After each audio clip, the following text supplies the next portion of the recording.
Minister Brendan Howlin, a €5 increase in child benefit, partial return of the Christmas bonus. This is a very good budget for Labour, isn't it?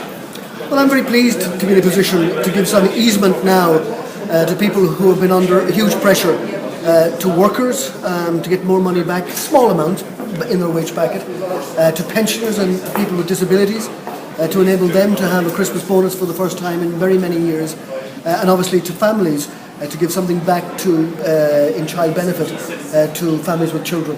What sort of circumstances would child benefit be increased by €5 again next year? Well, I expect we will be in a position to do that. That's assuming that you always have to take account of what might happen in terms of some economic shock that we can't envisage now. But if we continue on the path that we've been on for the last 4 years, if employment continues to grow and unemployment continues to diminish, we will have the capacity to continue the process of providing more money to essential services, and we've said we will continue the process of restoring child benefit next year. And could it be €10 next year, perhaps? Well, I mean, I'm not going to talk about next year's budget. We've just settled this year's, but we have indicated that if resources allow, and I expect they will, we will certainly supplement the €5 we give with another 5 next year. But who knows? Maybe things will improve even more dramatically than we have envisaged in the course of the next few months.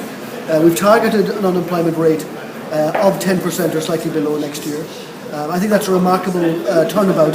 When we came into office, we were heading to 500,000 people unemployed.